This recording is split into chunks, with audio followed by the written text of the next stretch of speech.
Art, the captivating language of the soul, transcends barriers and evokes emotions like no other.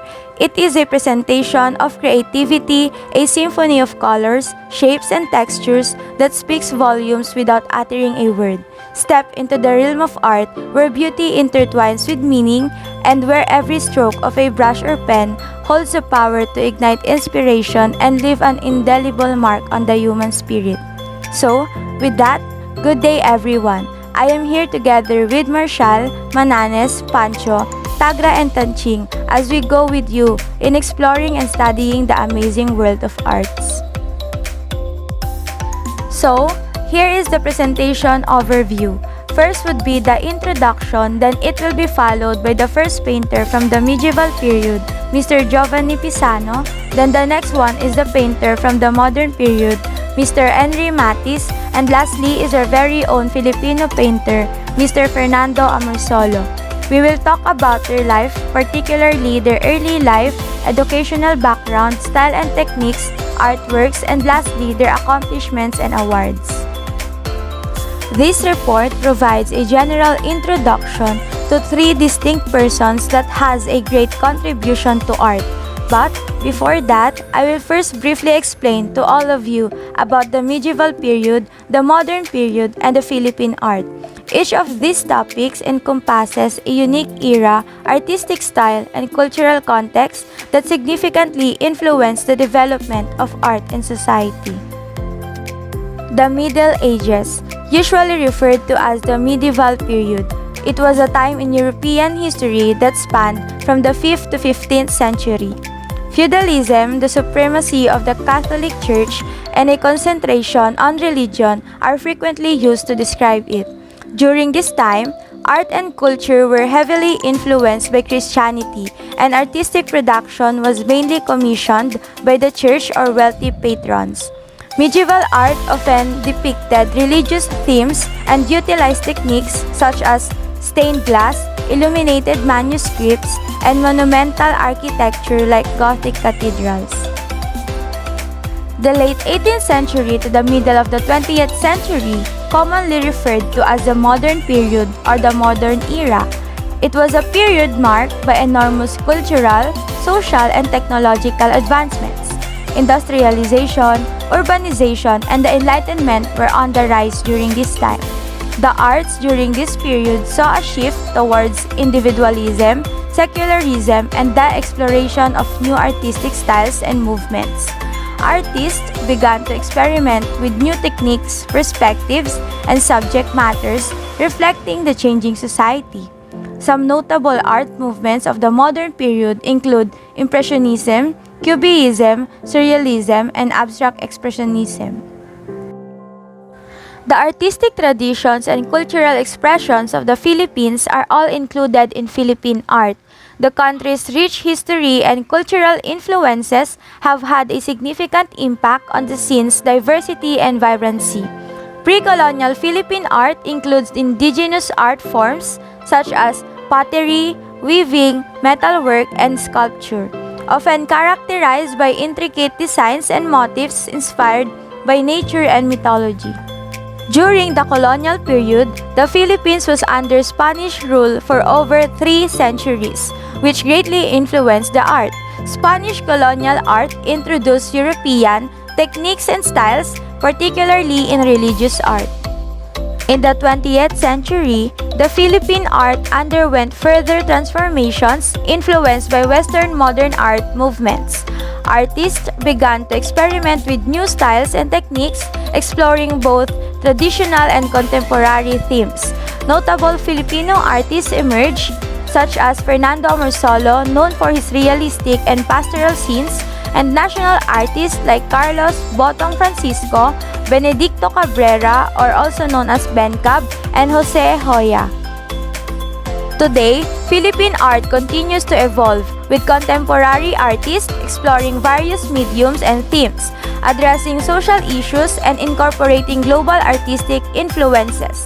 It encompasses a wide range of disciplines including painting, sculpture, performance art, installation art, digital art, and more, reflecting the country's diverse cultural heritage and contemporary realities.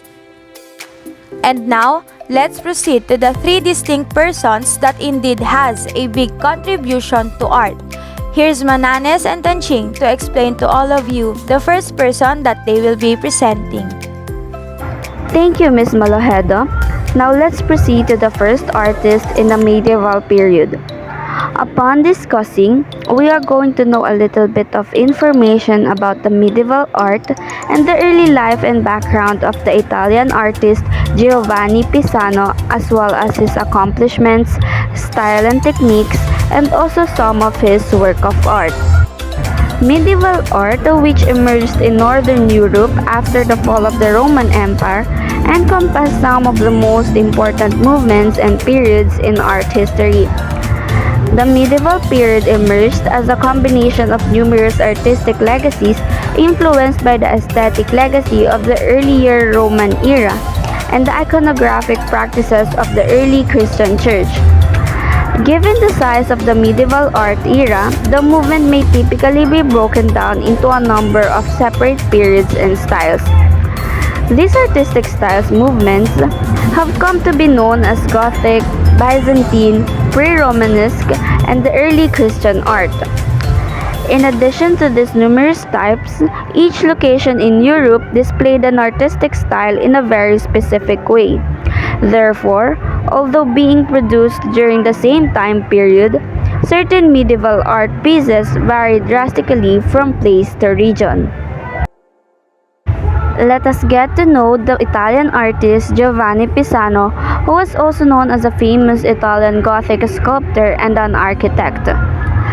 First, he was born and raised in Pisa in 1250 and he died after 1314 in Siena.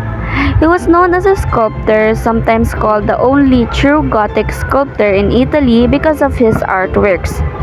Giovanni Pisano is thought to have learned that skill of sculpture and building from his father, Nicola Pisano. While details concerning his academic educational attainment are unclear and still unknown. He then began his career under the classicist influence of his father Nicola and carried on this tradition after his father's death, continuously reintegrating the antique style into more nerdy and contemporary Gothic forms. While working alongside the other apprentices like Arnolfo di Cambio, Giovanni learned the craft of sculpture from his father Nicola Pisano. He also began his career at his father's workshop, where he so thoroughly internalized the ideas and he discovered that his early work is difficult to distinguish from that of his father. In 1265, he worked on the pulpit of Siena Cathedral with his father, and this is the first time he is specifically mentioned as an apprentice, and around that time, he also began to work on the design of the sculptural decoration of the facade for the cathedral. Now, here's Mr. Elijon Tanching to discuss some of the accomplishments of Giovanni Pisano during his time. Accomplishments. In the life of a great artist, such as Pisano, there are many accomplishments in his life, and some of it are being appointed a chief architect of the Siena Cathedral from 1287 to 1296. Where he contributed with the architectural design and elegant sculptures for the facade, blending Gothic and ancient Roman art. Because of his genius in sculpting, he also served as a model for the decoration of the Gothic cathedrals of central Italy. One of his greatest achievements is considered the pulpit for the Church of Sant Andrea in Pistoia from 1297-1301, which will be later discussed more, and lastly, from 1302 to 1320, Giovanni Pisano worked on the pulpit for the Pisa Cathedral. Thank you, Mr. Elijon. Now let's proceed to the style and techniques of Giovanni Pisano. Now, Giovanni Pisano is one such artist who uses Gothic style in art in order to portray emotion. He developed an incredibly wide spectrum of expression, carving figures that were serious and introspective or tortured and angry, frequently twisted and skeletal. His motifs were also inspired variously by Nicola Pisano, his father, which is severe and solemn classicism, by the agitated dramatic sculpture of the Hellenistic and Roman traditions, and by French and German Gothic art. And also, the inscription on Giovanni's pulpit in Pisa Cathedral records that he was endowed above all the others with command and pure art of sculpture, sculpting splendid things in stone, wood, and gold. Here's Mr. Elijan Tanching again to discuss some of the major artworks of Giovanni Pisano. The first sculpture that Giovanni worked on was the Castel Nuovo. After he had spent the first part of his life at home as a pupil and fellow worker of Nicola, his father, the younger Pisano was summoned between 1270 and 1274 to Naples, where he worked for Charles of Anjou on the Castel Nuovo. Second was the Campo Santo. Campo Santo literally means a burial place. The monumental Campo Santo was built at the behest of Archbishop Federico Visconti in 1276 by Giovanni Pisano, to contain the elegant Roman sarcophagi that surrounded the cathedral. Initially, the bodies contained in them were buried in the external courtyard of the building, delimited by an elegant late Gothic portico. The earth of the courtyard was transported by sea by the Pisans during the Second Crusade of 1146 from Mount Calvary, the Golgotha, hence the name Campo Santo. The term was used until the 15th century only to indicate the Pisan building. Then, it became a common term to indicate a burial place. The third was Fontano Maggiore. Fontano Maggiore means a great fountain. Fontano Maggiore was built between 1275 and 1278 by the sculptors Nicola and Giovanni Pisano, father and son, after a design by Father Bevignate of Signoli.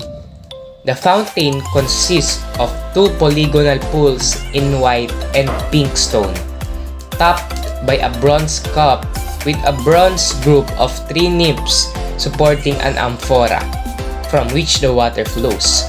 Originally, on their heads, there were four bronze griffins for each cardinal point that are now exposed in the National Gallery of Umbria. Fontana Maggiore is considered the most beautiful and famous fountain of the Middle Ages in Italy, the emblem of the medieval Perugia and the symbol of the city for almost 800 years. The fountain is located in Piazza di Novembre, in the historical center of the city. Next is the Madonna and Child. Before tackling about the artwork itself, the meaning of Madonna is My Lady, and its etymology is from Italian Madonna, which means Lady or Virgin Mary, from earlier Ma and Donna, literally My Lady, from Latin Domina, which means mistress and lady. Giovanni Pisano is the author of numerous statues of Madonnas, prophets, and saints. Sharp turns, angular outlines are inherent in his sculpture. Following the French masters, he turned to the image of the Madonna with the child in her arms, the most famous of which is located in the altar of Scrovegni Chapel in Padua. Thank you very much, Mr. Elijan Tanching, for discussing and showing us some of the major artworks of Giovanni Pisano. And now let's proceed to discuss another one example, which is the pulpit in the Church of St. Andrea, which he made between 1297 to 1301. Giovanni was approaching the age of 50 when he began this work. The structure of this pulpit is similar to the pulpit in Pisa, a hexagonal plan with 7 columns, one in the middle, and 2 of which are supported by the lions and one by a figure of Atlas, while the central one rests on the 3-winged griffons and the remaining ones on the plain bases. The reliefs of the parapet of the pulpit of St. Andrea in the Pistoia were inspired by those of the Siena pulpit by Giovanni's father Nicola.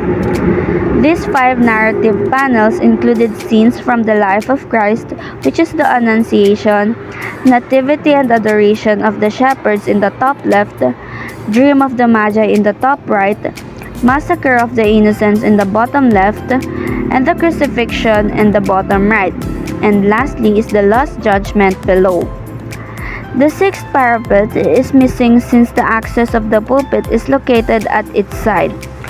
These scenes are crowded and dramatic, and in these pulpit reliefs, Giovanni Pisano titled the carvings with the upper parts projecting further out than the lower.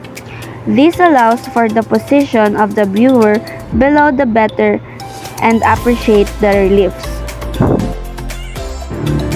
Similar to the Siena pulpit by Giovanni's father Nicola, the St. Andrea pulpit includes figures of allegories on the arches, spandrels, as well as the Sibyls and the prophets on the top of the column's capital.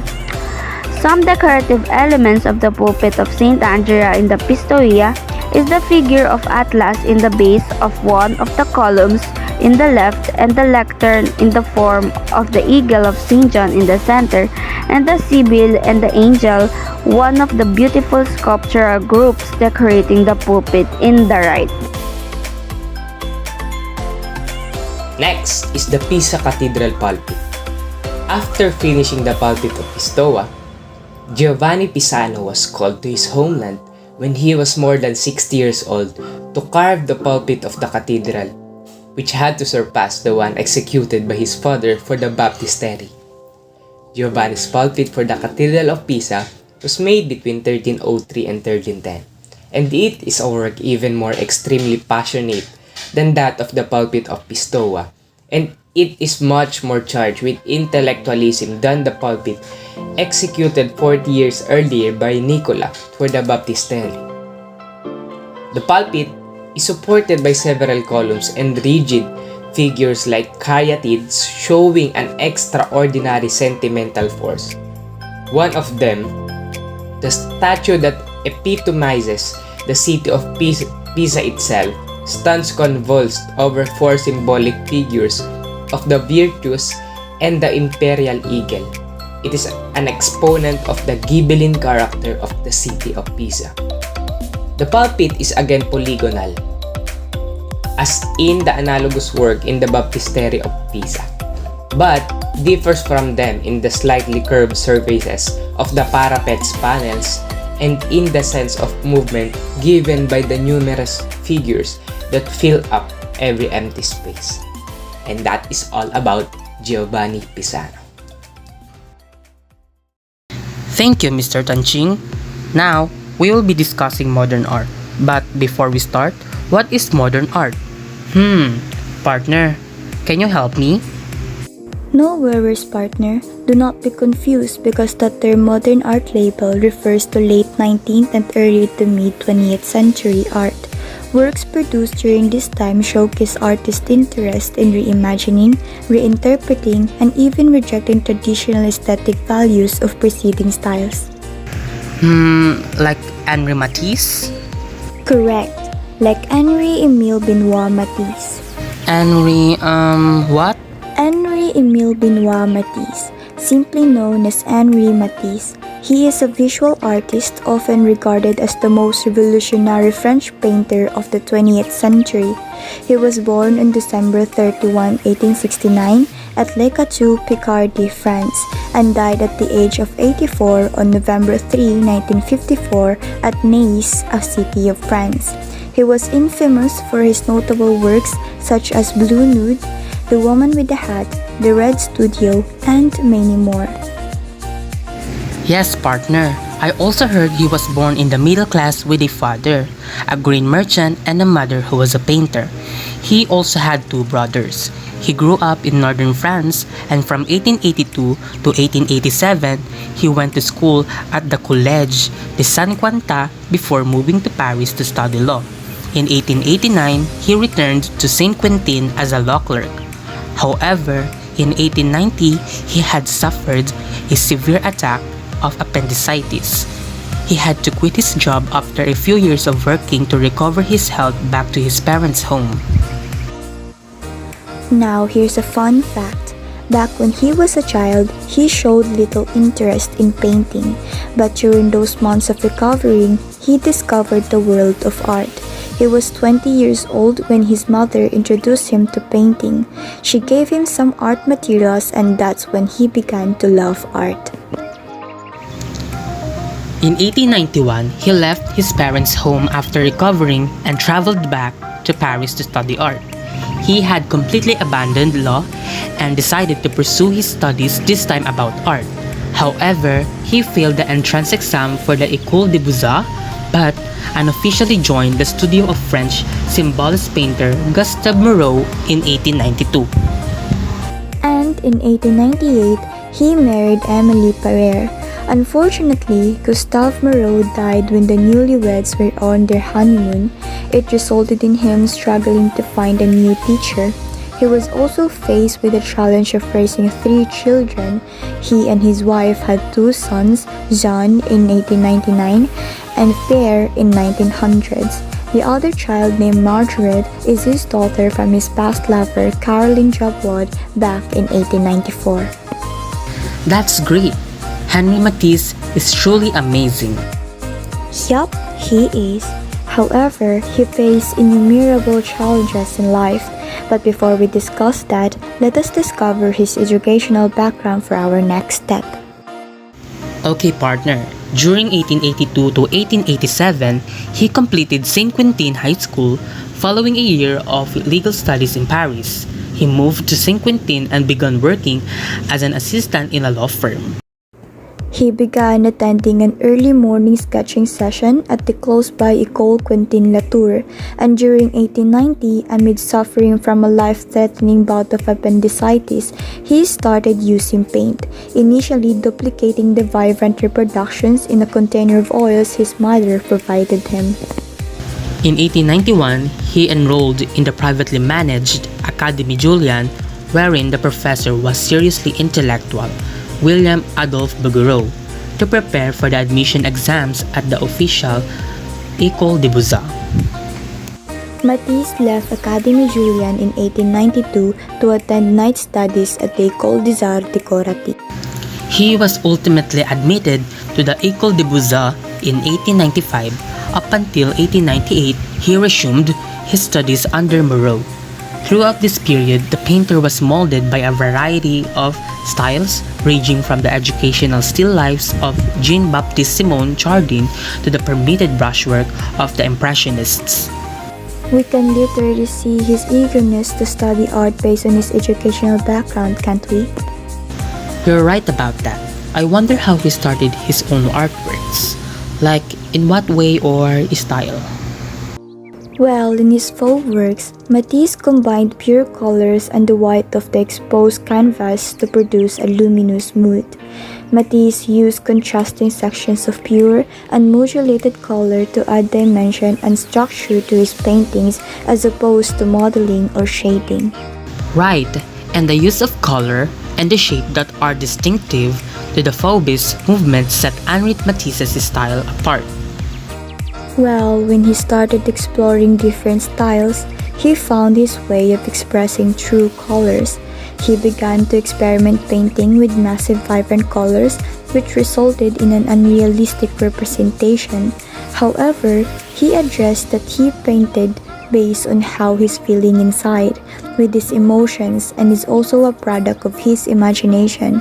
But since the style of his was new, it did not manage to escape from critics and called it Fauvism. It is different from the modern art that was famous at that time. That is why some did not appreciate Matisse's work, but he seems to not mind at all because he believed that expressing his true self through his paintings is fine. Great! I cannot wait to see his notable artworks. Let us go to discuss his famous masterpieces then. First exhibited at 1905 Salon du Ton in Paris, Woman with a Hat or Femme Chapeau was the center of the controversy that led to the christening of the first modern art movement of the 20th century, Fauvism.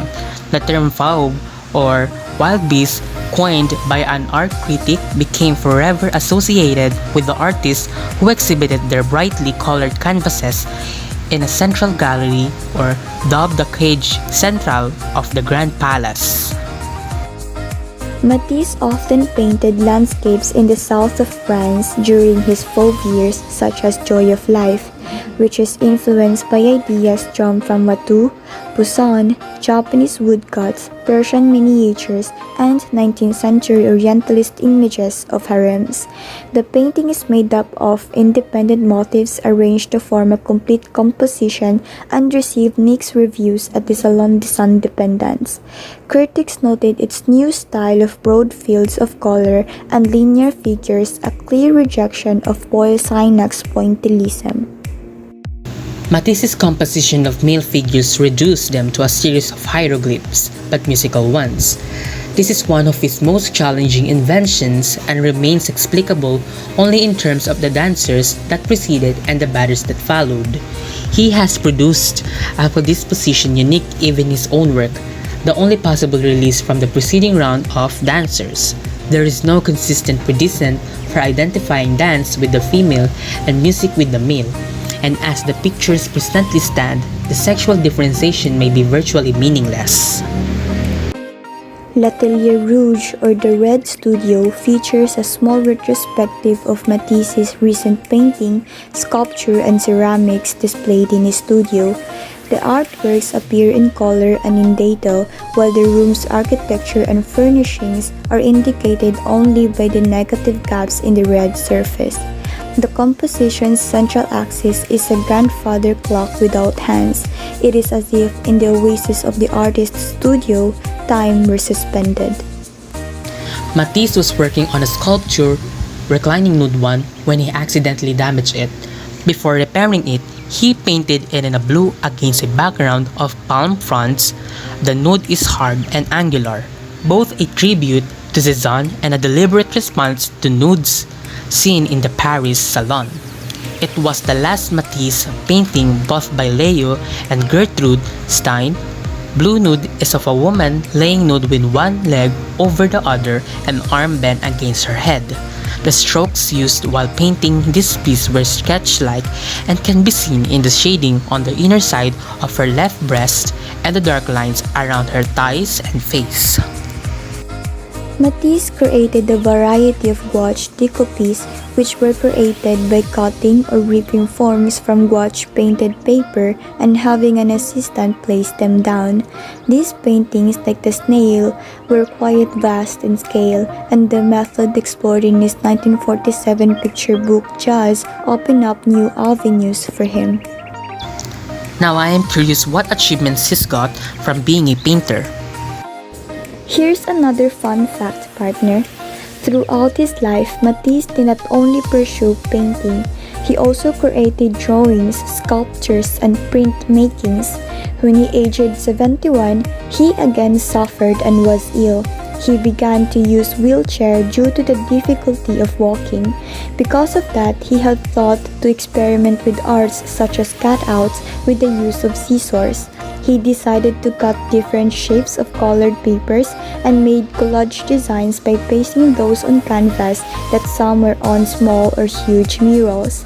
By viewing Matisse's arts, we can see his style because of the variety of colors and shapes.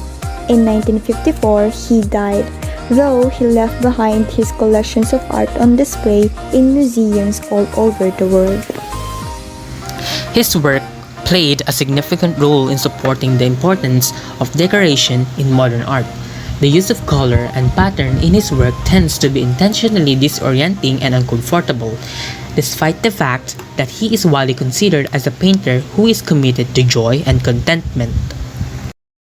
And with the drawing for Stéphane Mallarmé's Poésie, which he began while he was already in his 50s, Matisse's creativity began to branch out into graphic arts and book illustration in 1932. He also reached his peak with the cutout compositions in 1943 to 1944. Just his book was also released in 1947.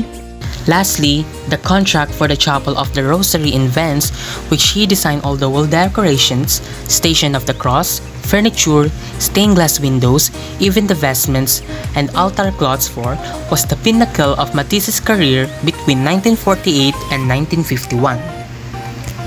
Wow, it was a great discussion. Well, we have to make haste, partner, and discover the next art of a painter from here exactly in the Philippines. You're right, partner. Filipino art, your turn. Thank you for the insightful learnings that you both have shared. So now, let's proceed to the early life of the most famous Filipino painter, Mr. Fernando Cueto Amorsolo. Fernando Amorsolo was born on May 30, 1892 in Paco, Manila, Philippines, and died on April 24, 1972. He is often referred to as the Grand Old Man of Philippine art and is considered one of the most important artists in Philippine history. Why? Simply because Fernando Amorsolo's artistic contributions, distinct style, dedication to art education, and his impact on Philippine culture make him deserving of the title itself. He was a renowned Filipino artist known for his mastery of capturing the beauty of the Philippine landscape and the everyday life of its people. It just wants to tell us that Fernando Amorsolo's reputation as a renowned Filipino artist who was known for his ability to skillfully portray the beauty of the Philippine landscape and the everyday experiences of its people through his art. His father was a town councilor and his mother was a traditional Filipina. The mother of Fernando Amorsolo was Bonifacia Cueto and his father was Pedro Amorsolo.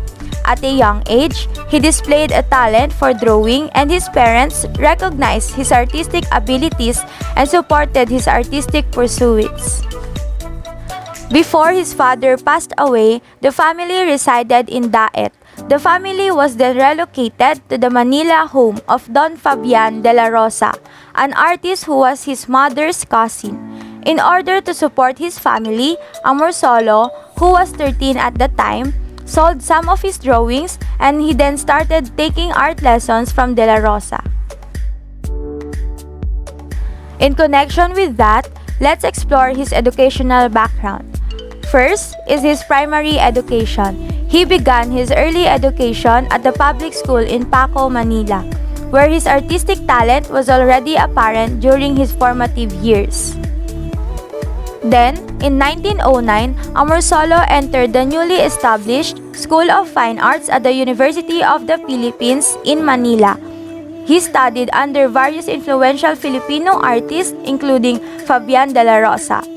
He excelled in his studies and showed exceptional talent in the field of visual arts.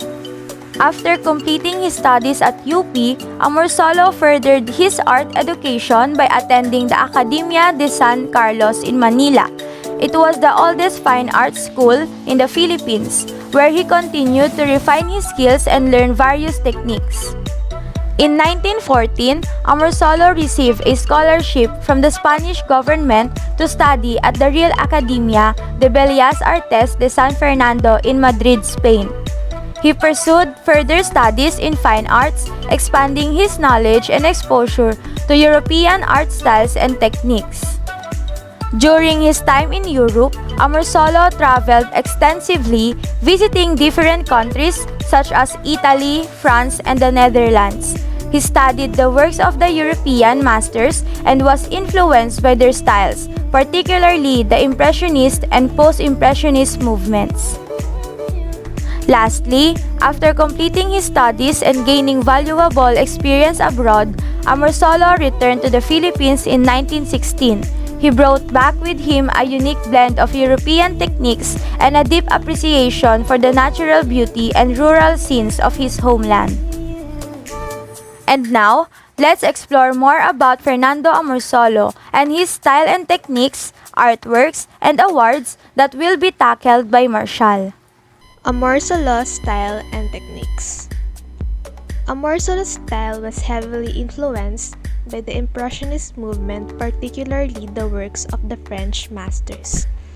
His paintings often featured vibrant colors, meticulous brushwork, and an emphasis on light and shadow. He had a keen eye for capturing the radiant sunlight and the play of light on the landscapes and subjects of his paintings. Throughout his career, Amorsolo painted a wide range of subjects, including landscapes, rural scenes, portraits, and genre paintings. He had a deep appreciation for the rural Filipino way of life, and his paintings often depicted farmers, fishermen, and other ordinary people engaged in their daily activities. These artworks captured the idyllic and nostalgic form of rural Philippine life. Aside from that, family members frequently appeared in Fernando Amorsolo's sketches and paintings. Amorsolo continued to paint from his Manila house after the start of World War II. He painted paintings that depicted human sorrow and wartime events together with self-portraits and the Japanese occupation soldiers of the time rather than landscapes with sunny skies. In 1948, many of these artworks were displayed in the Presidential Palace of Malacañang. Here she painting landscapes of the countryside and portraits after the war. General Emilio Aguinaldo, the Revolutionary Commander, and General Douglas MacArthur were all depicted in oil paintings by him. Now, let's talk about his artworks. Some of Amorsolo's most famous works include: first, The Burning of Manila, 1942. This painting depicts the devastation caused by the Battle of Manila during World War II. It is a powerful portrayal of the destruction and suffering inflicted upon the city. Next is Palay Maiden.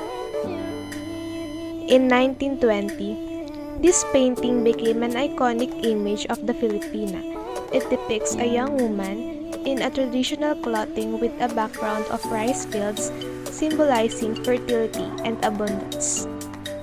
He is also known for Afternoon Meal of the Workers in 1939. This masterpiece showcases Amorsolo's talent in capturing light and shadow.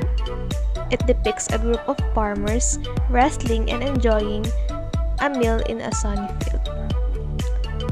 Next is Sunday Morning Going to Town, 1952. This painting portrays a rural scene of people dressed in their Sunday best, heading to town for church and market day. It highlights the beauty of the countrysides and the simplicity of Filipino rural life. And the last one is the making of the Philippine flag in 1943. This work depicts three women sewing the first Philippine flag during the Philippine Revolution against Spanish colonial rule. It is a symbol of Filipino patriotism and the struggle for independence. Fernando Amorsolo's contributions to Philippine art were widely recognized during his lifetime. He received numerous awards and honors, including the National Artist Award for Painting in 1972, shortly before his death. His paintings continue to be celebrated and exhibited in major art galleries and museums in the Philippines and around the world, leaving a lasting legacy in the realm of Philippine art. In 1908, he won the second prize in Bazaar Escolta, Asociación Internacional de Artistas, for Lavendo Periodico. In 1922, he got first prize in Commercial and Industrial Fair in the Manila Carnival. In 1929, first prize was given to him in New York's World Fair for Afternoon Meal of Rice Workers, also known as Noonday Meal of the Rice Workers. In 1940, he got an Outstanding University of the Philippines Alumnus Award. In 1959, he won a gold medal in UNESCO National Commission. In the year 1961, he was given Rizal Pro Patria and he was awarded honorary doctorate in the humanities from the Far Eastern University. In the year 1963, Diploma of Merit was given to him from the University of the Philippines. He was also granted Patnubay ng Sining at Kalinangan Award from the City of Manila. He also received an award from Republic Cultural Heritage. And in 1972, he was given Gawad CCP para sa sining from the Cultural Center of the Philippines. That's all of our report about the famous artists Giovanni Pisano, Henry Matis, and Fernando Amorsolo. We hope you learned something from our discussion. Thank you for listening.